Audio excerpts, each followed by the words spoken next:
A 12-year-old girl claimed she had been kidnapped, but police weren't so sure. Her memory was too clear, her manner too unemotional, her heroism too unbelievable. Until some fibers on her clothing forced police to reconsider.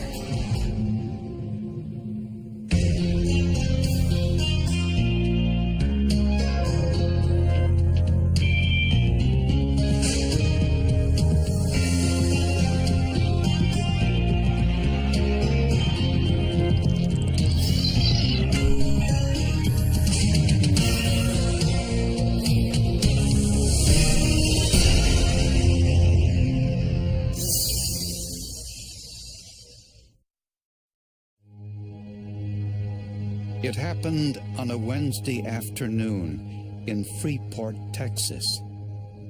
12-year-old Dana Stinson walked to her Bible study at church just a few blocks from home. 2 hours later, when the class was over, Dana didn't return home. Her mother went looking for her and was advised by the teacher that she had never appeared in class. And then police got involved. I knew it right away. My stomach went into knots. My legs were shaking. I was just certain something had happened. Their neighbors joined in the search, but found no sign of the young girl. Dana's father was a local prison guard, and he feared that an ex-convict had taken revenge by targeting his daughter. That something might have happened when the offenders might have abducted her. The first thing that came across my mind. Might have been wrong or right about it at the time, I don't know. Several hours passed. Then shortly after 10 p.m., a few miles away in Oyster Creek, Texas, Dana walked up to some boys playing basketball and claimed she had been kidnapped.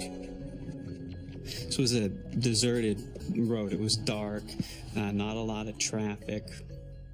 If you were there at night, you would think you were in the middle of nowhere.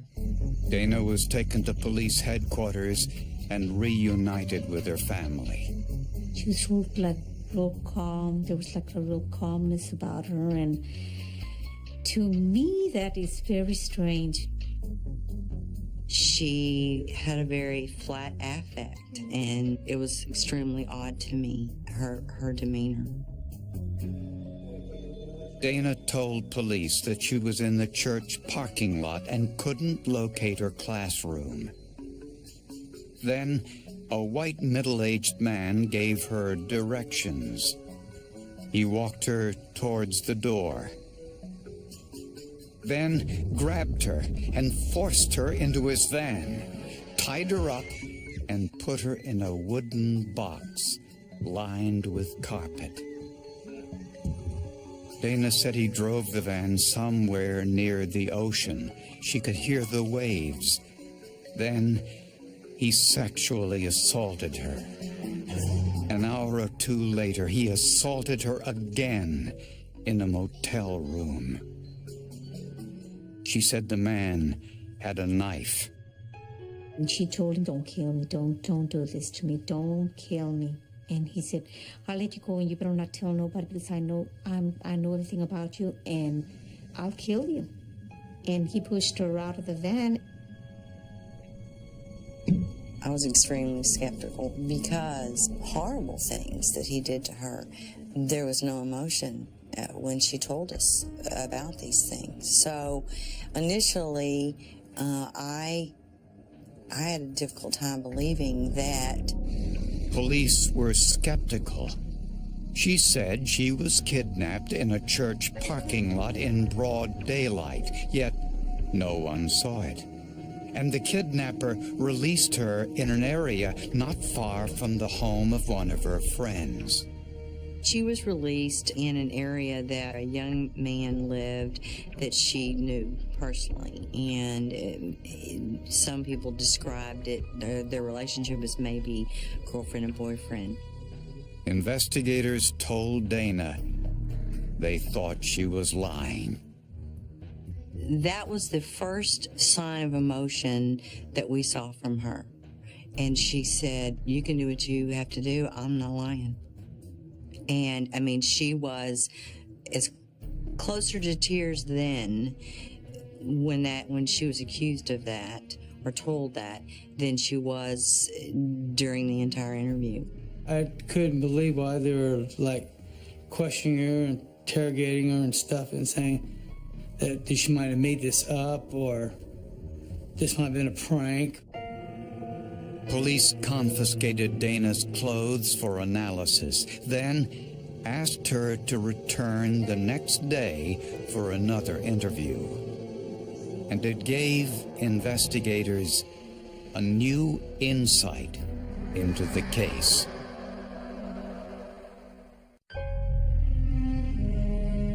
The day after Dana Stinson's alleged kidnapping, she returned to police headquarters for a second interview. They wanted to make sure her story didn't vary. This time, investigators saw something that wasn't clearly visible the night before. I can see what looked to be burn marks or red marks around both of her wrists, red marks at the outset of her eyes, red marks around her mouth where it appears that there's been some type of tape or something placed around her. Dana said these were caused by the tape the kidnapper used over her mouth and around her wrists. Gradually, police began to believe her. And she told Detective Dietrich in no uncertain terms, "I am not lying. Exactly what I told you has happened." Her parents took Dana to the hospital for a physical examination, but by this time, potential forensic evidence was gone. She should have gone to the hospital sooner. She didn't. Had she gone sooner, I'm not sure they ultimately would have recovered any DNA. But we always try to, as part of procedure, get the victim to the hospital as soon as possible to be checked out. Fortunately, police had Dana's clothes. A pair of jeans, a pullover, and some socks were given to trace evidence analyst Devin Krakow-Stasha. Using tape lifts, she found numerous fibers. It wasn't like I just found one or two of these carpet fibers. I had multiple of these fibers from different articles of her clothing. That, to a fiber analyst, is amazing. That's wonderful. You could not ask for much better than that. Magnified 400 times, Devin noticed that there were two different types of blue fibers, presumably from two different sources. One was a light blue, and it was a very sharp, angular, triangular shape. And then there was a lighter, kind of a bluish-gray fiber that was also triangular, but it was more round. The nodes weren't as sharp. Triangular or trilobal fibers are usually from carpet. There were other fibers on Dana's socks. These were round and small, the type normally seen in ropes. This was consistent with Dana saying her ankles were tied with rope. The investigation was taking a 180-degree turn. Now the forensic evidence was corroborating much of what Dana was saying. I was extremely impressed, even to the most minute detail. She remembered, and through the things that she went through, most adults wouldn't be able to remember the things that she remembered. Dana said her assailant was white with blonde hair, blue eyes, in his mid-40s, and had a medium build. He was driving a white van with tinted windows and the word "wood" painted on the glass. She said she was forced into a coffin-like box covered with blue carpet. And she remembered something else. My victim described inside the van a orange ice chest, cooler type object. She said that it said Igloo on it, and it had some other writing on it. She couldn't remember exactly what it was. Lowe's, Home Depot, something of that nature. And inside that cooler were Dr. Peppers. Investigators decided to go public with Dana's description of the van. It hit the papers, and that there had been a kidnapping at Catholic Church, and that there was possibly a white van with a suspect vehicle.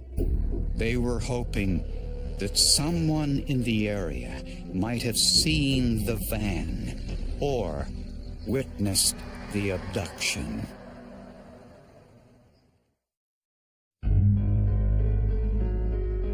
Two days after Dana Stinson's kidnapping, one of her neighbors contacted police saying he might have witnessed at least part of the abduction. He said, I saw a white van in the area. It said Surfside Floor and Tile on the side of it. I saw it in and around circling the church all afternoon. I saw it park at the church. I saw it leave the church around 5:30, 5:45, and it never returned. This was consistent with information Dana told investigators. The child in the case was able to describe a word. She remembered wood that was on the side of the van. Investigators checked the phone book and found a business called Surfside Installation, ceramic, vinyl, tile, and wood. The owner of the business was 36-year-old Randy Lee Allen, married for 17 years and the father of a 7-year-old boy. He had no criminal record.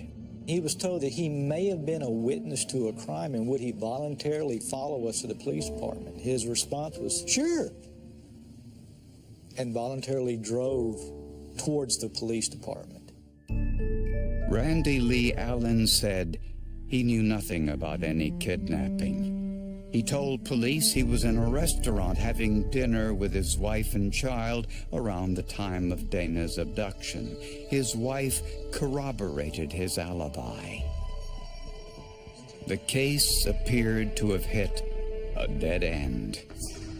But police wanted one more thing from Randy Allen. They wanted to look inside his van, and he readily agreed.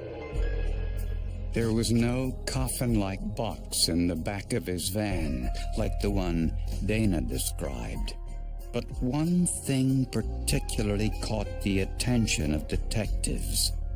There was an orange ice chest, Igloo, with the word Home Depot on it, that the lid's off of, and inside that ice cooler are Dr. Peppers.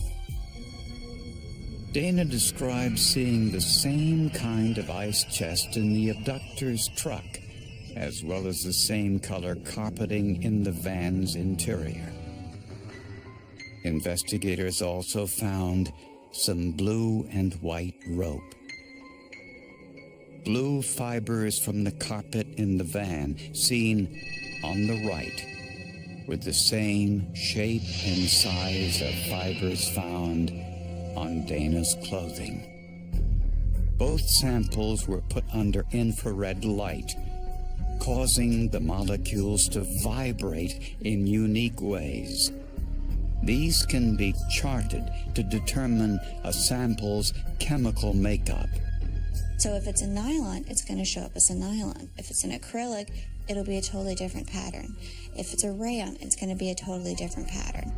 Samples from the van and from Dana's clothing were both made of a compound called nylon 6,6. To take the comparison one step further, analysts turned to a microspectrophotometer. That is basically a microscope that measures color. We pass light through a sample and it measures the absorbance, how much light of that is absorbed by our sample, and that actually tells us basically what color. It gives us a spectrum of the color representation. The colors in both samples were identical. The same set of tests were conducted on rope in Alan's truck and the rope fibers on Dana's clothing. Again, they were virtually identical. When we get the phone call from the lab that those fibers match, we know we have Randy Allen. We are expecting at that point he's going to plead. In Randy's home, police found pieces of lumber similar to pieces that would make a wooden box. Police asked Randy if he would put the pieces back together. Surprisingly, Randy agreed. While doing so, he made an incriminating statement. When we asked him to reconstruct the box inside the van, he got inside the van and he started putting the box together, and he said, almost to himself, well, she was a little one. She was a little one. So yeah, this is how I did it. Investigators noticed there was blue carpet lining the inside of the box. Fibers from this carpet matched the last remaining piece of forensic evidence found on Dana Stinson's clothing. Finally, police prepared a photo lineup and showed it to Dana Stinson, telling her that their suspect may or may not be in the lineup. Less than 5 seconds, less than 3. Immediately. As soon as I gave it to her, she scanned it and she pointed to his picture and said, he's the man that took me from the church and did that to me. Randy Lee Allen was confronted with Dana's identification and the forensic evidence. He confessed and read his statement on videotape. I saw a little girl grab her and started walking her towards my window. But one thing bothered investigators. If Randy Allen was the perpetrator, how could he have been at dinner with his wife and child while the abduction took place? The answer is unbelievable.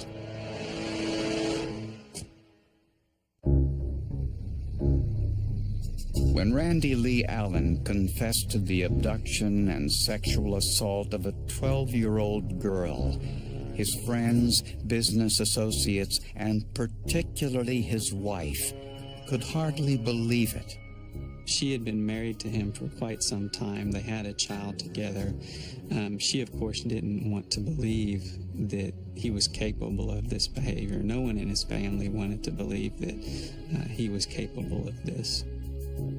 And with good reason. The evidence showed a particularly calculated crime. Prosecutors believe Allen was cruising the neighborhood near Dana's church looking for a victim. He saw Dana Stinson, who appeared to be lost, so he offered to show her where her classroom was.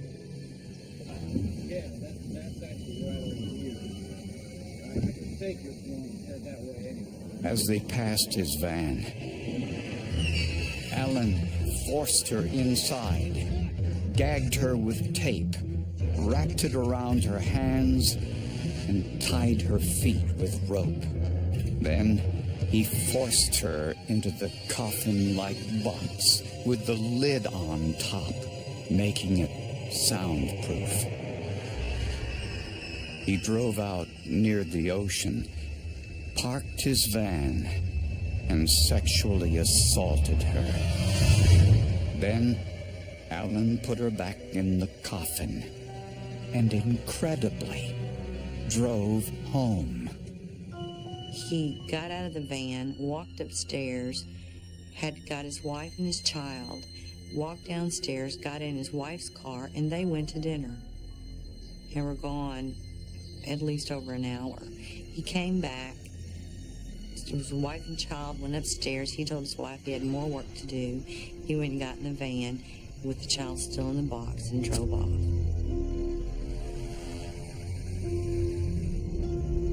He took Dana to a local motel, but this time Dana fought back.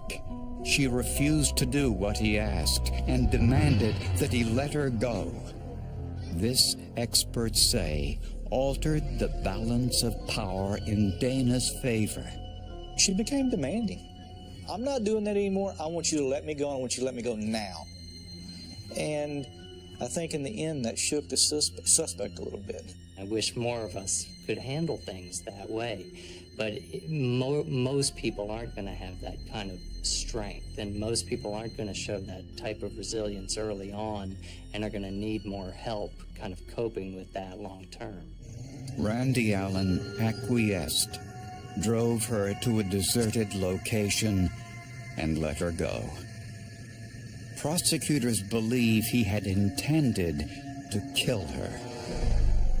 I don't think that Randy Allen ever thought he would be caught in this case and never considered forensic evidence being something that could link him back to this. I think that because I think he intended to kill his victim. Almost all sex criminals exhibit some type of deviant sexual behavior in their teens or early 20s. Randy Lee Allen appeared to be one of the few exceptions. I just found it incredibly strange. You know, all of a sudden one day he woke up and decided to commit such a horrific crime. That's when somebody decides to learn to dive into water, they don't usually jump off of a cliff first. They'll jump in off of a pool. And to me, this was jumping off of a cliff. There had to be more in his background. We just were unable to uncover anything. Randy Lee Allen lived in the Dallas-Fort Worth area of Texas at the time when a number of young girls were abducted. I feel like there's probably other victims. And that's our department's opinion. The investigators that worked on this case, the investigators that have read this case outside of our department, the prosecutor's office, all believe there are probably other victims out there. But none has been found, and Randy Lee Allen made no more confessions. In September of 2003, he was convicted of kidnapping and sexual assault and received 2 consecutive terms of 75 years. I detected no remorse. The only remorse I detected from him was the fact that he got caught and was looking at a lengthy prison term. I think hell's too good for people like that. I mean, let them suffer, you know. Dana Stinson is a pseudonym for the remarkable young girl who showed courage, determination, and whose near photographic memory helped solve the case. And the forensic evidence helped too. They stick to her clothing and all that, her body. That's amazing. I can't believe how they can pick up something that small and make something stick like this, which I'm glad it did. Through science and all that. It's amazing how, the world of forensics, it's how interesting it is, and how from a tiny, tiny piece of nothing, they can find evidence. That is very amazing. I find that very, very amazing. And like I told you, I mean, if I was young and I had to do it all over again, yes, I think I would go for forensics.